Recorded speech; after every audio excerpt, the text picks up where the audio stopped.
Alors aujourd'hui, j'aimerais te partager le meilleur livre que je connais sur le sujet de la création des slides PowerPoint. C'est le livre Présentation Zen de Gary Reynolds. Ce livre, je l'ai perdu, je ne sais plus où je l'ai mis, mais j'en ai retrouvé une copie en PDF et clairement c'est vraiment le meilleur livre que j'ai jamais lu sur le sujet. J'avais envie du coup de t'en faire un petit résumé rapide. Reste bien jusqu'à la fin parce qu'à la fin je te partagerai une chaîne YouTube qui est super, c'est quelqu'un que je connais et qui réalise des vidéos justement sur comment faire des slides incroyables et du coup je te partage ça à la fin. Donc le livre Présentation Zen, il faut le voir comme le livre qui dissèque comment est-ce que Steve Jobs il fait pour faire des présentations incroyables. C'est une méthode pour vraiment arriver à un super résultat et il se cantonne pas à t'expliquer comment faire des super slides PowerPoint, il t'explique aussi l'importance de délivrer une présentation super.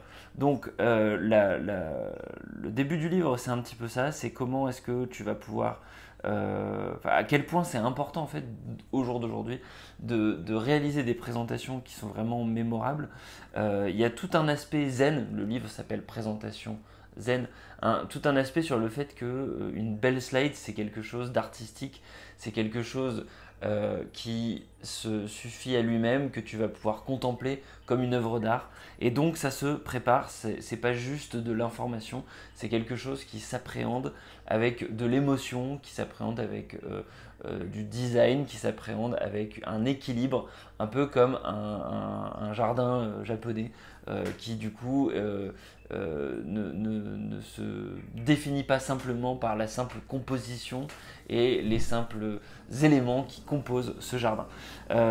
Ensuite, il y a quelques chapitres sur l'organisation, sur l'importance du coup de préparer en amont ce que tu vas raconter, de définir l'objectif, de définir aussi les différents types de supports. Il y a la présentation, ce que tu vas montrer, il y a le support écrit que tu vas utiliser pour avoir tes notes, et puis il y a ce que les gens vont avoir pour repartir avec eux une fois qu'ils ont regardé la présentation. Ensuite, il y a des chapitres sur la créativité, puisque c'est souvent une compétence qui pêche et c'est souvent en gros quelque chose sur lequel les gens vont se plaindre, dire bah voilà, moi je me sens pas vraiment très créatif. Et donc voilà, il y a un chapitre qui va t'aider un peu à libérer cette créativité, qui a différents conseils pour que tu te sentes plus créatif. Ensuite, il y a un chapitre sur la planification, sur concrètement comment est-ce que tu vas planifier ce que tu vas raconter. Et puis après, il y a plusieurs chapitres sur le storytelling, la capacité à raconter une histoire, comment est-ce que tu vas faire pour que ton histoire, elle rentre dans la mémoire de tes interlocuteurs. Et puis le livre, il va se terminer ensuite sur plusieurs chapitres sur la manière de délivrer ton speech avec des parallèles assez sympathiques. Tout au long du livre, en fait, tu vas avoir des parallèles avec soit des principes un peu de bouddhisme ou des principes d'arts martiaux. On a notamment un des chapitres qui s'intitule l'art d'être présent. Comment est-ce que le fait d'être présent, c'est extrêmement important quand tu délivres un pitch. Et donc là, on a des conseils de Jigoro Kano, qui n'est autre que le fondateur du judo. Voilà, j'ai pas envie de t'en dire plus parce qu'en fait, c'est le genre de livre qui se découvre par lui-même. Il y a aussi pas mal de conseils sur le design. Et ce qui est intéressant dans ce livre-là, c'est qu'en fait, il te montre qu'avec la même information, présentée de manière différente, elle peut être boring, elle peut être épuisante, elle peut être difficile à appréhender d'un côté, et puis elle peut être extrêmement intéressante de l'autre. Et donc il va te montrer une slide avec une information, mais pas bien mise en valeur, avec un slide chargé, avec beaucoup d'informations, ou alors avec juste une photo, mais qui est pas bien cadrée, et puis la même slide, mais cette fois-ci avec juste un titre et une photo, et là d'un coup, en fait, tu te rends compte que l'information c'est la même, mais elle est beaucoup plus mémorable parce qu'elle est mieux présentée, elle est mieux mise en valeur. Et donc c'est ça en fait la leçon de ce livre, et c'est ça que si tu devais retenir qu'un seul truc de cette vidéo, c'est ça, c'est un slide, un message, une image, un titre, un impact. Qu'est-ce que tu veux que ton interlocuteur retienne?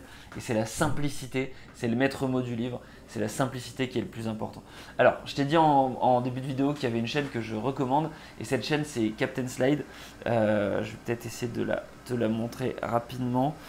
C'est quelqu'un du coup qui fait des vidéos sur c'est Benjamin Eisenberg qui du coup te fait des vidéos sur la data. En ce moment, il fait pas mal de vidéos sur Power BI, mais il a aussi fait pas mal de vidéos sur les PowerPoint, comment concevoir un thème PowerPoint, comment concevoir un super dashboard sur Excel. Donc il ne se cantonne pas simplement à PowerPoint, il s'est aussi diversifié. Mais son objectif du coup c'est d'aider les gens à être plus créatifs et notamment à être plus impactants dans leur communication. Donc voilà, du coup n'hésite pas à aller checker sa chaîne et puis moi je te dis à la prochaine, ciao ciao.